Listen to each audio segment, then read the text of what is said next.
What's going on, everybody? It is the one and only Q here from Retro Q Gaming, and today was supposed to be an auspicious day. Today was supposed to be a red letter day, as they say. But unfortunately, today was a resonance cascade of Rickroll.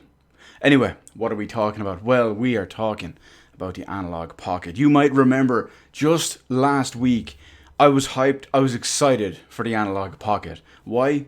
Because after nearly a whole year of radio silence, Analogue finally tweeted again about an announcement regarding the Analogue Pocket. Now, this announcement took the form of just a time and date. That time and date was today, the 27th of July, and that time was 8 a.m. PST, which of course is 4 p.m. in real world time here. So naturally, I managed to dip out of work a little bit early, one of the benefits of being the boss, I guess. And I came home in anticipation, if you will, for what myself and many others expected to be either the pre-order or the live sale of the Analogue Pocket.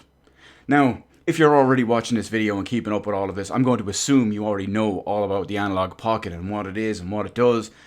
But just in case you're not and you're new here, well, I will give you the very brief Cliff Note version of the important stuff. Basically, the Analogue Pocket is a small handheld unit, basically in the same style of a Game Boy, well, at least old school Game Boy / Game Boy Color, and it uses an FPGA to do hardware-based emulation with 100% accuracy of all your old legitimate game cartridges from your Game Boy Color, and your Game Boy Advance. There's also a few others that we'll talk about a little bit later. But anyway, the big important thing is that it has a rechargeable lithium-ion battery included inside.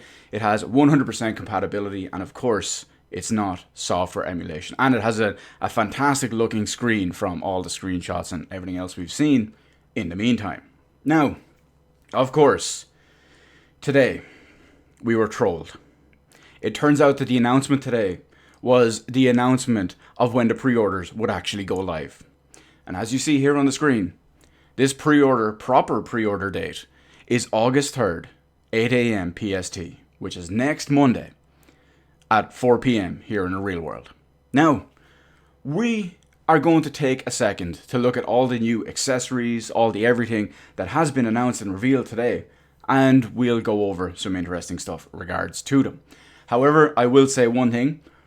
It is confirmed that the Analogue Pocket, despite the pre-orders going live next Monday, August 3rd, will not ship until May 2021, which is a right kick in the dick for all of us retro game aficionados out there.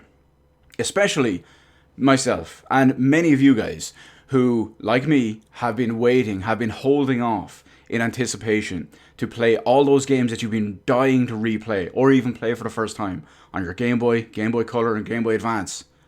And, well, we're going to have to wait just a little bit longer, because this was originally intended to ship in 2020. Of course, Corona-chan happened, and naturally it is understandable that all of this, but it doesn't make it a little easier. Anyway, let's go and take a quick look at all the extras and accessories they included or revealed today. So, we have the Analogue Pocket system itself, available in white or black. Naturally, I will be getting the big boy brilliant black, because white electronics are absolutely hideous. And interestingly to note, it is $200, yes, that is pretty much standard what was promised. But when you check out what comes with these, you'll see it here, I'm highlighting it right now. It just comes with the Analogue Pocket and the USB-C cable. It doesn't technically come with a charger. However, when you think about it, you can just plug it into most wall sockets have USB ports these days. Most, hell, you can use the one from your phone or other analog systems or whatever it is, just because they're all pretty unique, or not even unique, they're all pretty universal and generic at this point. Hell, here in Europe, most small consumer-grade electronics like these don't even come with plugs anymore, because it's an effort to cut down environmental electronic waste. But anyway, let's continue on. So, we've also have the most important and probably the highest profile accessory for the Analogue Pocket, which is the analog dock.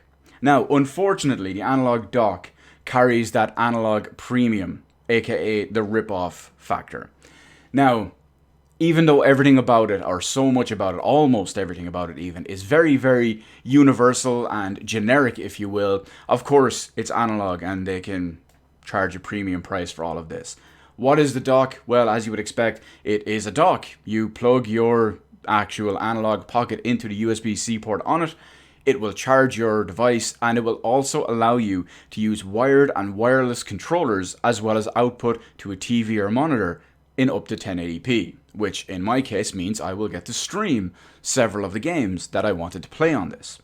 Now, with the 100%, with the 100, I'm not editing this by the way, with the $100 dock, what do you get? Obviously you get the dock itself, you get the 18 watt fast charging USB-C power supply. Of course, this is dual voltage, 100 to 240, which means that even though it has the US and Japanese pin plug style on there, well, you can still just convert the pins using a small converter and plug it right in. No messing around with step-down converters or voltage changers, no matter where you live.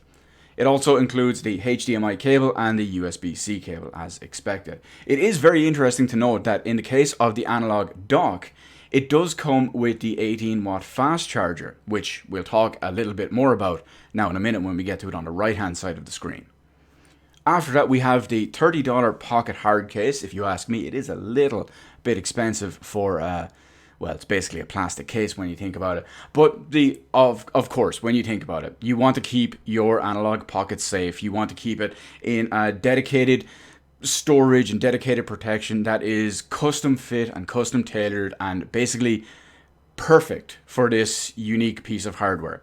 It is $30, but of course it will keep it perfectly safe and it is perfectly made for it. And hell, they've even said it'll look nice on your shelf displayed like this. Yeah, I'm not worried about that part of it because I plan on using my Analogue Pocket a lot.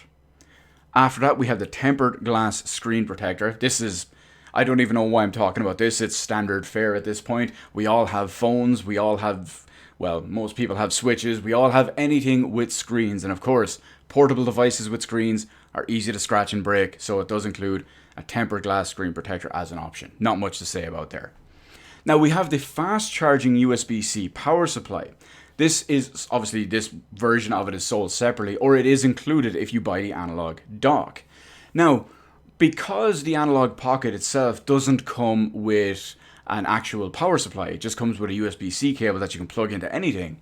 In theory, they have said, Analogue that is, have said that the Analogue Pocket has roughly 6 hours of battery life. This depends on how you use it and how you play it, screen brightness, volume, and extra stuff turned on and off, etc., etc.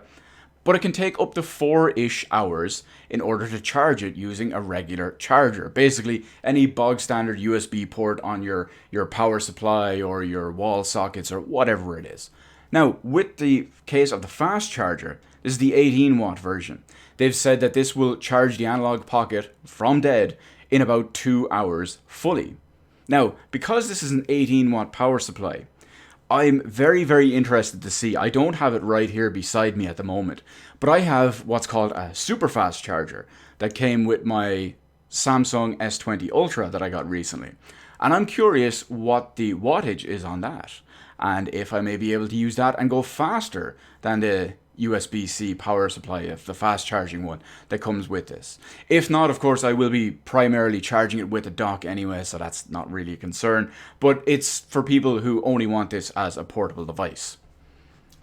Now, scrolling along here, we also have some of our adapters. Now, because the Analogue Pocket does natively support Game Boy, Game Boy Color, and Game Boy Advance cartridges in the cartridge slot right in the back, if you're familiar with the Mega SG and how they did a couple of adapters with that, you'll know that these adapters can plug right into the back of it, and it gives a custom cartridge port on the back that you can use other cartridge-based handheld systems to benefit from the proper programmed FPGA emulation, the hardware emulation, none of that software crap here.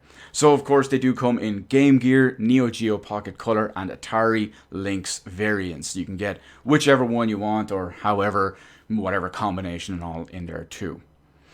Now, this next one is very, very interesting because this is something most people would probably have some use for it in a way. So it's the pocket to pocket link cable. Now, because the Analogue Pocket does come with a Game Boy Advance style, a Game Boy Advance original style link cable port, many people out there were hoping that you would be able to use existing cables and you wouldn't be suckered into buying a proprietary one. After all, Analogue's big deal is original hardware. Some of their old systems like the Mega SG and whatnot can even work with stuff like the 32X and the Mega CD. So old school original hardware compatibility is very, very important. Now, the pocket-to-pocket link cable seems to be kind of a universal style, if you will. It can connect pockets to pockets and play multiplayer or trade Pokemon, or in my case, trade or transfer over Golden Sun save files, but you get the idea. But thankfully, I did some digging around in the FAQ, and it turns out that all original style link cables are supported, as long as they're the appropriate style link cable. What do I mean by that? Well, if you try to use a Game Boy Color link cable to do something with Game Boy Advance games, it doesn't work, just like it didn't on the original systems. So I know I recently bought a Game Boy Advance link cable with the anticipation of playing through Golden Sun on the Analogue Pocket, completing it, transferring over the save file, and going from there. So luckily, I know I don't need this proprietary expensive cable to do so. Now, these last four, well, I guess last three of the last four, I'm not really going to talk too much about, because you see them, you have the Nanoloop Pocket to MIDI in cable, the Nanoloop Pocket to analog sync cable, and you've got your Nanoloop Pocket to MIDI USB-A cable. These are mainly to do with the types of, I guess you could call them, because there's a, what do you call it, a synthesizer-based system in the Analogue Pocket. This is to do with extra connections and extra accessories and all for that. There's not really too much to talk about. It's all pretty self-explanatory. If you need a MIDI in cable, boom, you've got it. If you need an analog sync cable, boom, you've got it. If you need a MIDI USB-A cable, boom, you've got it. And a USB-C cable at the very end, it's pretty standard stuff. It's a USB-C cable. You probably have a shitload of them already, or you can pick them up practically anywhere. Anyway, that's it for the Analogue Pocket. I know personally it's going to kill me to wait almost another year for this, but I still cannot wait. I'm still holding off, and I will be streaming pretty much all those games that I wanted to stream originally, and I will be playing a bunch that I just wanted to play as well, even in handheld mode, or even just play offline, if you will. What am I going to be buying out of this whole thing? Well, I will definitely be getting the Analogue Pocket in black. I will definitely be getting the Analogue dock, and I will most likely be getting the Analogue Pocket hard case. So, after all, it is a portable device. I will be using this portably a lot, so it's very important for me to be able to keep something like this in great condition and as clean and as pristine as possible. Anyway, how do you feel about all of this? Were you hoping for the announcement and pre-orders going live today, or the sales going live today, or whatever it is? What version are you going to get? Are you getting Big Boy Black? Are you getting Horrible White? Or are you picking up what accessories? Why not, whatever it is? And of course, what games are you going to be playing in this glorious, high quality FPGA goodness?